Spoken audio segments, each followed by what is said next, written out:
Hello साथियों, क्या हालचाल। मैं राशिद आप सभी का स्वागत करता हूं आपके अपने परिवार शिक्षा एम्पायर में। तो यार जल्दी से जल्दी शेयर करो, सब्सक्राइब करो, लाइक करो और अपने दोस्तों तक इसको क्लास को भेजो।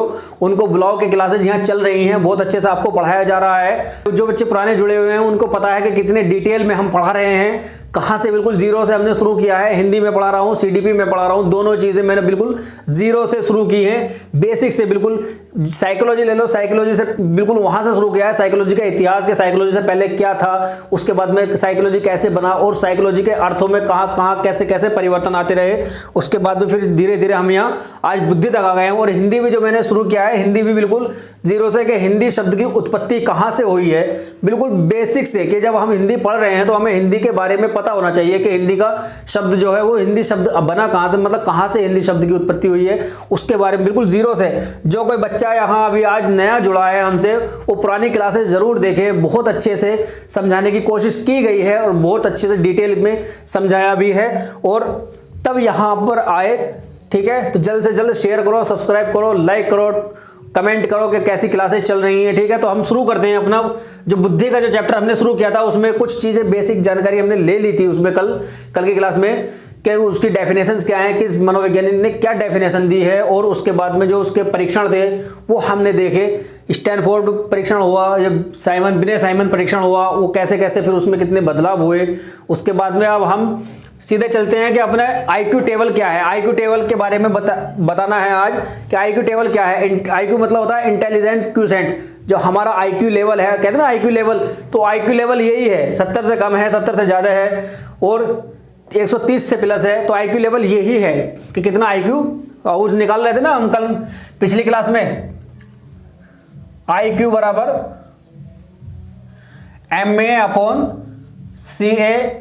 इंटू 100। ठीक है, तो यहां जो फॉर्मूला है उसमें कोई भी सवाल तुम्हें आ सकता है कि आईक्यू उसका मानसिक आयु दे देगा या वास्तविक आयु दे देगा, उसमें आईक्यू निकालने को बताएगा, या फिर उसका सीधा सीधा दूसरी तरह से बता देगा कि आईक्यू उसने तुम्हें दे दिया है, आईक्यू दे दिया। आईक्यू देने के बाद में इनमें से कोई एक वैल्यू दे देगा और कोई दूसरी पूछ लेगा उसमें, कि जैसे MA दे दिया यानी कि मानसिक आयु उसने तुम्हें दे दिया है सवाल में, और तो तुमसे CA पूछ लेगा, क्रोनोलॉजिकल एज पूछ लेगा। ठीक है, तो अब शुरू करते हैं हम अपना आईक्यू टेबल। आईक्यू टेबल में क्या है, सबसे पहले जो आता है ना हमारा, देखते हैं 70 से नीचे कितने हैं। 70 से जो हमारा आईक्यू लेवल होता है बच्चे का, जो 70 से नीचे होता है उसमें क्या होता है, 70 से नीचे अगर आईक्यू लेवल आ रहा है तो क्या है, मंदित बुद्धि है, रिटार्डेड बुद्धि। इससे नीचे भी आता है लेकिन उससे नीचे पूछा नहीं जाता है। उससे नीचे आता है 25 से कम तक देखने को मिलता है टेबल में, लेकिन मैंने वहां से लिया है कि जहां से तुम्हारा सवाल आते हैं, इससे नीचे सवाल आते नहीं हैं। ठीक है, तो मैंने यहीं से लिया है। तो 70 से कम जो है वो रिटार्डेड है। रिटार्डेड मतलब मंदित बुद्धि है। मंद बुद्धि बोलते हैं ना, मंद बुद्धि, जड़ बुद्धि। ठीक है, वो है ये। ठीक है, तो उसके बाद में आता है हमारा 70 से 79 मतलब बॉर्डर लाइन है। बॉर्डर लाइन यानी सीमावर्ती है। कोई बच्चा है वो रिटार्डेड बुद्धि से यानी कि मंदित बुद्धि से होने के बॉर्डर पर है। जैसे कि मान के चलो ये 70 वाला है, यहां से कोई चीज आ रही है और यहां आने के बाद में ये 70 पर लाइन है ये वाली, और इससे नीचे आकर वो रिटार्डेड हो जाएगा, रिटार्डेड हो जाएगा। तो क्या है, अभी इस बॉर्डर लाइन पर ही है, बॉर्डर लाइन से थोड़ा सा ऊपर है, बॉर्डर लाइन पर ही मान लो इसे। ठीक है, तो अभी क्या है, रिटार्डेड है। रिटार्डेड नहीं, इससे अगर इससे नीचे हो जाएगा तो रिटार्डेड हो जाएगा। तो उससे कहते हैं ना, उससे कि अभी बता दिल्ली बॉर्डर है, यूपी से हम दिल्ली जा रहे हैं, तो अभी जो ये हमारा ये दिल्ली है और यहां से हम यूपी से जा रहे हैं, तो अभी हम यही हैं। अभी दिल्ली में नहीं पहुंचे, अभी हम बॉर्डर पर ही हैं, बॉर्डर लाइन है अभी वहां। ठीक है, तो वहां अभी ये समझ लेना कि हम जो इसमें है 70 से 79 तक, तो वो बॉर्डर लाइन है यानी सीमावर्ती बुद्धि है। उस अभी रिटार्डेड नहीं है, वो रिटार्डेड से थोड़ा सीमा पर है। तो तीसरी आता है 80 से 89 तक। तो क्या है, बिलो एवरेज। जो हमारी बुद्धि है, औसतन बुद्धि जो देखी जाती है वो ये 90 से 110 तक या 109 तक होती है, लेकिन क्या है ये बिलो एवरेज यानी कि निम्न औसत से नीचे है। और 90 से 109 ज्यादातर जो बुद्धि देखी जाती है, ज्यादातर ठीक है। ऑल वर्ल्ड इंटरनेशनल लेवल पर पूरे विश्व में जो बुद्धि देखी जाती है ज्यादातर 90 से 109, यानी कि एवरेज बुद्धि, औसत बुद्धि, यही बुद्धि सबसे ज्यादा देखने को मिलती है, यही बुद्धि ज्यादातर होती है बच्चों में। ये वाली कम होती है, ये वाली कम होती है। जैसे जैसे नीचे जाओगे उनका ही ग्राफ ये परसेंटेज में नीचे बढ़ता रहेगा, ठीक है। और जैसे यहां आओगे इनका भी परसेंटेज ग्राफ घटता रहेगा, ठीक। सबसे ज्यादा परसेंटेज में यही रहता है। एवरेज जो निकलता है ना, एवरेज वो होता है जो चीज सबसे ज्यादा हो उसी का एवरेज हम लेते हैं। 90 से 109 तक आईक्यू लेवल ज्यादातर होने के बाद में, इसीलिए इसको औसत बुद्धि कहा गया है, औसतन बुद्धि कहा गया है। और 110 से 109 तक, 110 से 119 तक जाएंगे तो वहां होगा हमारा उच्च औसत, यानी कि औसत से कुछ ऊपर, ठीक है। जो यहाँ औसत था, औसत से थोड़ा ऊपर है, और ये क्या है, औसत से नीचे है। और यहाँ है 120 से 129 तक, 120 टू 129। इसको कहते हैं सुपीरियर चाइल्ड, श्रेष्ठ बच्चा या वरिष्ठ बच्चा या प्रधान बच्चा, जो थोड़ा सा औसत, उच्च औसत से भी बहुत अच्छा है। ये बहुत कम देखने को मिलते हैं। और फिर उसके बाद आता है 130 से ऊपर, 130 से ऊपर बोलते हैं वेरी सुपीरियर बच्चा या गॉड गिफ्टेड, जिसको बोलते हैं गॉड गिफ्टेड। तुमने देखा होगा ना, तुम्हारे क्लास में क्या स्कूल, पूरे स्कूलों में एक आदि होता है। क्रिस मूवी में दिखाया है ना, छोटा बच्चा, उसका आईक्यू टेस्ट जो करते हैं उसमें, वो यही वाला है, ठीक है। गॉड गिफ्टेड या प्रतिभाशाली बच्चा। तो ये हमारी कुछ टेबल है, इसके बारे में हमने थोड़ा सा जानकारी ले ली है, इसको नोट करो। आगे देखते हैं हम, इसके आगे अब चलते हैं हम थ्योरीज पर, कि इंटेलिजेंस की क्या क्या थ्योरीज रही हैं, सिद्धांत जो रहे हैं बुद्धि के, क्या क्या रहे हैं, उसको नोट करो जल्दी से। बुद्धि के सिद्धांत से पहले हम बुद्धि के कारक देखेंगे। पहले थोड़ा सा कारक देख लेते हैं, क्या क्या कारक होते हैं। हेरिडिटी, वंशानुक्रम या आनुवंशिकता बोलते हैं। दूसरा कारक है वातावरण, एनवायरमेंट, वातावरण बुद्धि को प्रभावित करने वाले कारक हैं। और है एक संस्कृति, कल्चर। तो ये बुद्धि को प्रभावित करने वाले 3 कारक हैं। कौन कौन से? हेरिडिटी मतलब वंशानुक्रम या आनुवंशिकता, एनवायरमेंट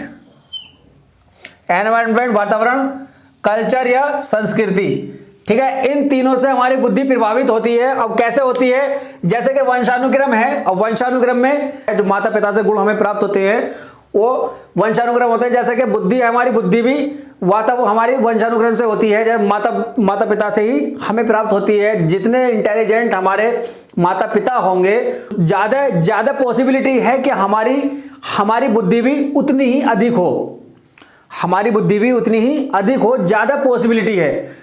हो सकता है कम माता पिता की कम बुद्धि हो, किसी बच्चे की ज्यादा बुद्धि भी हो सकती है, लेकिन जो ज्यादा पॉसिबिलिटी है वो यही है, अगर किसी बच्चे के माता पिता अधिक इंटेलिजेंट हैं, बुद्धि अधिक है उनमें, उसमें ज्यादा पॉसिबिलिटी है कि उस बच्चे की भी बुद्धि ज्यादा ही हो, पॉसिबिलिटी ज्यादा है, ठीक है। तो वहां हेरिडिटी से भी हमारी जो बुद्धि है वो प्रभावित होती है, वंश से भी हमें मिलती है। वातावरण में क्या है, कुछ बच्चे ऐसे होते हैं कि माता पिता की बुद्धि कम होती है, लेकिन उनके बच्चे बहुत ज्यादा इंटेलिजेंट निकल जाते हैं। वो क्यों? वो वातावरण से, यानी कि जो हमारा समाज है, वातावरण से वो अर्जित करते हैं, अपनी मेहनत करके उसको विकसित करते हैं बुद्धि को, वातावरण में रह करके। जैसे वातावरण में वो रह रहा है, अब मान के चलो इंटेलिजेंट बच्चों के साथ अगर उसको छोड़ दिया जाए तो पॉसिबिलिटी है कि उसकी भी बुद्धि अच्छी हो जाए, ठीक है, वो भी इंटेलिजेंट बन जाए। और वही है संस्कृति यानी कल्चर, जो हमारा कल्चर है, जिस तरह का हमारा कल्चर है उसी तरह से हमारी बुद्धि का विकास होता है। अगर कल्चर में कुछ चीजें अच्छी हैं तो विकास अच्छा भी हो सकता है, कुछ चीजें बुरी हैं तो उसका बुरा इफेक्ट भी पड़ सकता है। तो कल्चर का भी बहुत अच्छा इफेक्ट पड़ता है बुद्धि पर, ठीक है। तो ये हमारे फैक्टर अफेक्टिंग थे किसके? बुद्धि के प्रभावित करने वाले कारक थे। जो 3 कारक हैं इनको नोट करो। सिद्धांत पर चलते हैं हम, यहीं से ले लेता हूं सिद्धांत भी। बुद्धि के सिद्धांत पहला है यूनिसरी मेथड, यूनिसरी फैक्टर थ्योरी या एक कारक या एक तत्व सिद्धांत। एक कारक या एक तत्व सिद्धांत किसने दिया है? अल्फ्रेड बिने ने दिया है। किसने? अल्फ्रेड बिने ने। कब दिया? 1904 में। इन्होंने बुद्धि के सिर्फ एक तत्व पर ही या एक कारक पर ही महत्व दिया है। एक कारक पर ही महत्व दिया है, बुद्धि के एक कारक पर ही महत्व दिया है, इसी सिद्धांत को निरंकुशवादी सिद्धांत भी, निरंकुश लिखते रहना हाथों हाथ, ठीक है, साथ साथ लिखते रहो मेरे, निरंकुशवादी सिद्धांत भी कहा है बुद्धि एक अखंड इकाई है, बुद्धि एक अखंड इकाई है, सिंगल एबिलिटी पर महत्व दिया है। सिंगल एबिलिटी यानी कि एकमात्र योग्यता पर महत्व दिया है। वो एकमात्र योग्यता क्या है? तर्क, लॉजिक, ठीक है, तर्क या लॉजिक पर ही इन्होंने महत्व दिया है, इसी एबिलिटी को इन्होंने महत्व दिया है। और एक चीज, मानसिक आयु का कॉन्सेप्ट भी विनय ने ही दिया है। नोट करते रहो जल्दी से, जरा नोट करो, ऐसा आगे देखें। अब अगला, ये पहला हमारा जो सिद्धांत था, एक कारक सिद्धांत या एक तत्व सिद्धांत, वो पूरा हो गया है, इसको नोट करो। आगे देखते हैं, ठीक है, जल्दी से नोट करो जरा, मिटा दूं। अगला आता हमारा दो कारक सिद्धांत या द्वितत्व सिद्धांत, टू फैक्टर थ्योरी, द्वितत्व सिद्धांत या द्वितत्व या द्विकारक सिद्धांत। ये किसने दिया है? ये दिया है स्पीयरमैन ने। किसने? स्पीयरमैन। अब स्पीयरमैन ने द्वितत्व कौन कौन से बताए हैं? द्वितत्व कौन से बताए हैं? एक बताया है जी कारक और एक बताया है एस कारक, जी फैक्टर एस फैक्टर। दो तत्व ये बताए हैं किसने? स्पीयरमैन ने जी कारक या जी फैक्टर और एस फैक्टर दो तत्व बताए हैं। अब इनके बारे में अलग अलग इन्होंने कुछ डिफरेंस बताए हैं, इनके अंतर बताए हैं इन दोनों में। क्या बताए हैं वो देखते हैं। अब ये क्या है? जनरल फैक्टर या सामान्य बुद्धि, और ये है स्पेशल या स्पेसिफिक फैक्टर, विशिष्ट बुद्धि। जो सामान्य बुद्धि है वो सामान्यतः सभी में होती है और ये जन्मजात भी होती है, जन्म से जो प्राप्त होती है हमें। और ये विशिष्ट बुद्धि होती है, ये किसी किसी में होती है, इसको वातावरण से अर्जित किया जाता है या इसको सीखा जाता है, ठीक है। तो इनके बारे में देखते हैं, जी फैक्टर और एस फैक्टर, इनके बारे में कुछ पॉइंट देख लेते हैं, क्या क्या आते हैं इसमें पॉइंट। जो जी फैक्टर है, सामान्य कारक जो हैं वो होते हैं जो कुछ भी हम सामान्य जीवन में हम करते हैं वो क्या करते हैं? जी फैक्टर से ही करते हैं। जैसे कि रोजमर्रा के कामों में जो हम बुद्धि लगाते हैं वो क्या होती है? वो सामान्य बुद्धि होती है।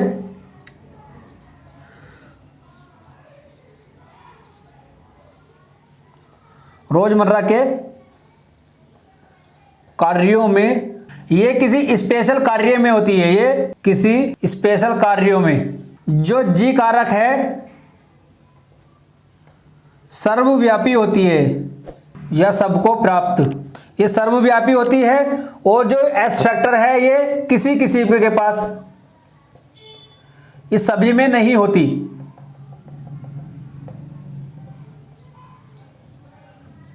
सभी में नहीं होती।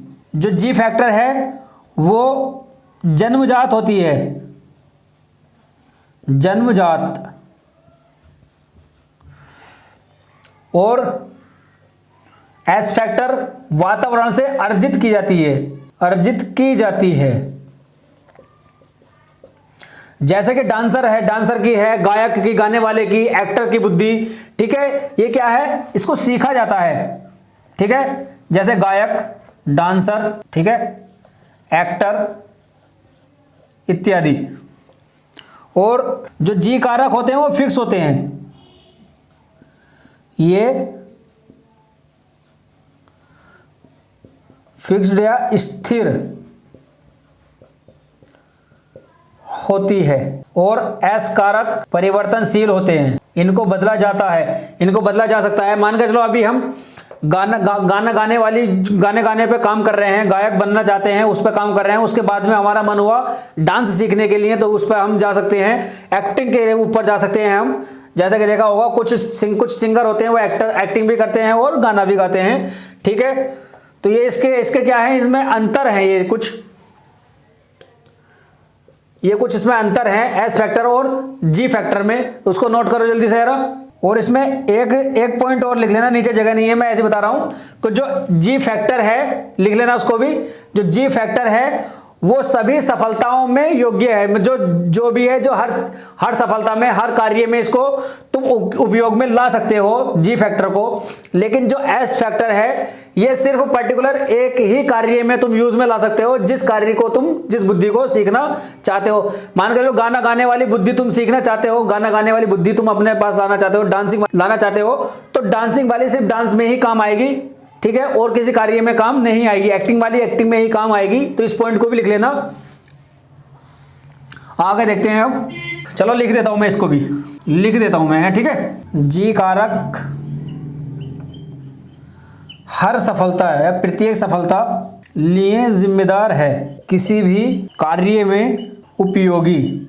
और एस कारक जो है, एस कारक किसी विशिष्ट कार्य में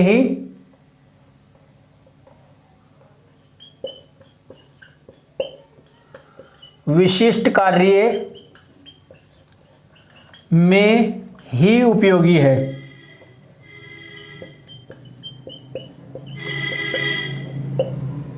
ठीक है। और स्पीयरमैन ने एक पॉइंट और बताया है कि जिस व्यक्ति में जी कारक अच्छा है, यानी जिस व्यक्ति का जी कारक जितना अधिक अच्छा होगा, जितना अधिक कार्यशाली होगा, वह व्यक्ति उतना ही कामयाब या उतना ही सफल होगा। ठीक है, किसने कहा ये? स्पीयरमैन ने। वह व्यक्ति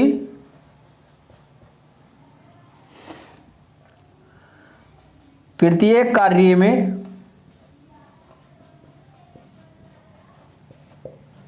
उतना ही अच्छा होगा।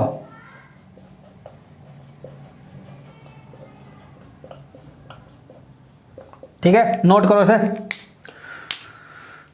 तो दो फैक्टर थ्योरी हमने देख ली है, एक फैक्टर देख ली है, तो इसमें दो सिद्धांत हमारे कंप्लीट हो गए हैं। तो आज हम अपनी क्लास यहीं तक रखते हैं। ठीक है, मेहनत करते रहो, या लाइक शेयर सब्सक्राइब भी करते रहो। क्लास के बीच में मैं नहीं कहना चाहता, शुरू में कहता हूं या लास्ट में कहता हूं, जिससे कि जिससे कि जो हमारा फ्लो बना हुआ है पढ़ाई का, वो बीच में ना टूटे। ठीक है, मैं शुरू में कहता हूं, बाद में कहता हूं। ठीक है, तो यार थोड़ा सा तो मेहनत कर लो यार। शेयर सब्सक्राइब लाइक जल्द कर दो, और कमेंट करके बताओ क्लास कैसी लगी है। ठीक है, हम अपना सेशन आज यहीं तक रखते हैं। तो तब तक के लिए हंसते रहें, मुस्कुराते रहें, अपना और अपनों का बहुत सारा ख्याल रखें, अपने परिवार का भी ख्याल रखें, शिक्षा एम्पायर परिवार का भी ख्याल रखें। ठीक है, तो मिलते हैं अगली क्लास में। तब तक के लिए टेक केयर। ठीक है, धन्यवाद। क्लास देखने के लिए धन्यवाद। अपना ख्याल रखना और जय हिंद।